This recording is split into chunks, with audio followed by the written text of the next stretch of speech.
What's up, guys? Adam of AS Trains. Tonight I thought I'd do an update slash unveiling video. The unveiling portion is for my viewers of my YouTube channel. My viewers have never seen this consist before, which is this. That's why I'm calling this an unveiling video. But to those that have seen this consist in the works, aka on Facebook, this is just mainly an update. But this, of course, is an unveiling to you guys as well, because now this is the entire consist. Well, the train is now at a finished standpoint, let's just say. So anyways, let's go ahead and get started. Alright, so I'm going to give a brief update on the locomotive. I'm not going to focus so much on the locomotive because I actually described a lot of the update on this engine in a previous YouTube video of mine. If you wish to view it, go on YouTube and just click on this video, click on the title, it'll bring you up to the official YouTube video on YouTube, and then therefore click on my name, then you could just search through my videos and look for it. It's the title, if you wish to view it after this video, is called 4449 Update and Operation Doubleheader 2. So if you wish to view that update, my story or my explanation on the update of this engine, you can do so, but for now I'm going to continue on this consist. So this engine, just a brief update. I recently got this fixed at long last. The problem was the 4-pin BCC plug, which is sticking right here, the new one is. The original broke off. I was given a spare one, which the previous owner did not know it was faulty. So that one did not work, and I waited for a little while. I waited for quite a while until I finally bit the bullet and just bought a new plug straight from Bachman. I installed it, and I've never looked back since. It's running like a dream. So that's the update on the locomotive. Nothing has really changed with it. It still retains its original decoder. I do plan on adding sound to it, but that'll come at a later date. I still have a few more things I'd like to get first before I update on upgrading this engine. So that takes care of the engine. This consist originally started with 4 cars, and they were IHC cars. You got 2 here and 2 here. The first car, I'll go through each and every one of them. I'm just going to start with my originals first. The first car of the first car of the original 4 is this IHC Southern Pacific Lark RPO baggage car. Needed a little bit of work. Needed new grab irons and new ladder stirrups. As you can see, I built my own. This particular car, there were let's see, there were one, two, I think.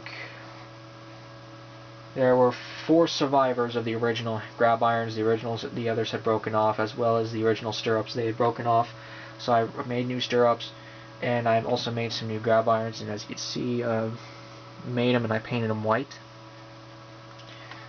The other side. Another update I did on this is going to explain this. Next thing I'm about to say covers not just this car, but the other 3 IHC cars. I did upgrade all 4 of these cars with KD metal wheels, scale metal wheels. These are 36. These are 36-inch wheels.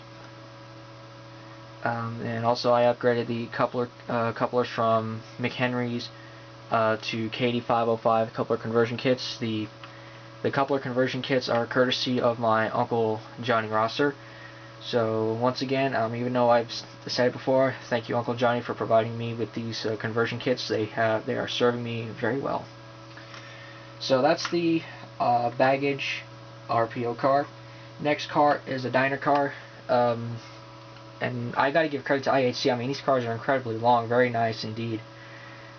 This car basically the same work as the RPO baggage. Did not come with its own handrails, did not come with stirrups. I had to make my own. Now this right here, this is going to require a bit of explanation. You'll notice that there's supposed to be a stirrup right there. I had to remove it because it was actually providing a bit of, it was actually getting in the way of this truck side frame. Sorry, it was not really in shot. So I took it out, and in the process it did a little bit of cosmetic damage, so I repainted it and I added these 2 pieces of wire. And those 2 pieces of wire act as a, basically, it's if this thing is resting at a station, this is a bit of a gap filler between the station platform and the car, and it also provides as a step if someone needs it. I think it looks pretty good. It doesn't detract from the car. But like I said, same updates. Metal wheels, coupler conversion, new stirrups, and new grab irons. Okay, so the next IHC car is a coach. This one, the only things I ever did to it was paint the cast-in grab irons white so they don't match the entire rest of the consist, and also once again KD 505s and KD metal wheels. The last car, this one required the second least amount of work. Had to paint these are actually two of the original grab irons. Painted them white, added a couple of conversion kits, metal wheels. This side I had to make up my own new handrails, or grab irons, excuse me. That's all I really did. Now, I'm very happy with these 4 IHC cars the way they stand. They're fine, and for a good while they were non-operable because they didn't have couplers. Then when I got the couplers, they were finally operational. Just a matter of getting the cosmetic details done. Alright, so moving on, the next thing that happened to this consist was I purchased this Athearn / Bev Southern Pacific Baggage Railway Express Agency box car through my Uncle Eddie Sims. He saw it and he was willing to snatch it up for me right there as long as I paid him back, or actually as long as I had a payment ready. I did have a payment ready, so I purchased this car, and it was from what I saw, it was mint, never been used until I used it, of course. But it was mint, never used, and I'm very happy to have this in my collection. Next car I got was once again through my Uncle Eddie Sims, and he managed to snag this up for me. This is an Athearn Blue Box. In fact, so is that Bev car, in case you're wondering. This is an Athearn Blue Box, Southern Pacific Overland car, but obviously it doesn't read Overland anywhere, so it's now going to be in service of the Lark. Once again, same process. I send him a money order, and at the same time, he buys this and has it on reserve, so then whenever he gets a money order, he'll send it to me. So I got this car, and I'm really happy with it. One little drawback I noticed to that Athearn car is the fact, and this other one too, this is also an Athearn car, but I'll touch that a little bit here. The Athearn cars are slightly shorter than the IHC ones in both height and length. It doesn't detract from the set at all. I still love both of them. I'm really happy to have them. So there's no problem involved. It's just something I happen to notice when these two cars are hooked up.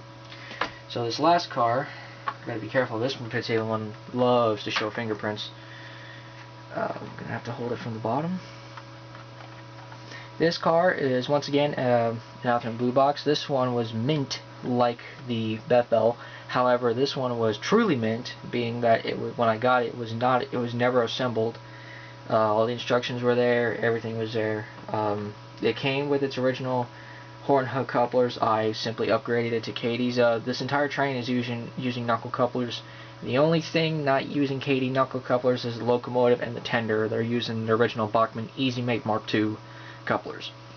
But this is a very nice car. I am very happy with it, and obviously it's not in the Lark scheme, but as far as I know, I think there were times when the Lark was using cars that were not in two-tone gray, which I don't mind it at all, because obviously I'm using a GS4 in the daylight scheme.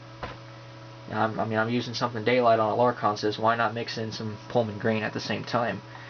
So this is the final car I got, and when I got this car, I saw that this train was now at a finished standpoint. Locomotive was once again in operation. I got the 3 new cars, and so this train was ready for prime time. Which now, this is, for the record, the reason why I'm doing an unveiling video now instead of later when I wanted to. This pretty soon I'll be taking this train to a local model railroad club where hopefully they'll be kind enough to let me run this train. And so if they do let me run, I do plan on making a video of it. However, I was going to do that was going to be the unveiling video, but then I figured, maybe what if they weren't so nice and said, no, I can't run it because I'm not a member? Then obviously their idea is now foiled. So that's why I'm doing this unveiling / update video now, so you guys can see the set the way it is now. But of course, hopefully the model railroad club will be kind enough to let me run this, and if they do, I will be doing a running video. So anyways, I hope you guys enjoyed this update slash unveiling video. This is something that I've been, or this is now a train that, to me, I call it my masterpiece. This has now become my ultimate consist. So stay tuned for the running video if it happens. I'm stressing that it may or may not happen. So don't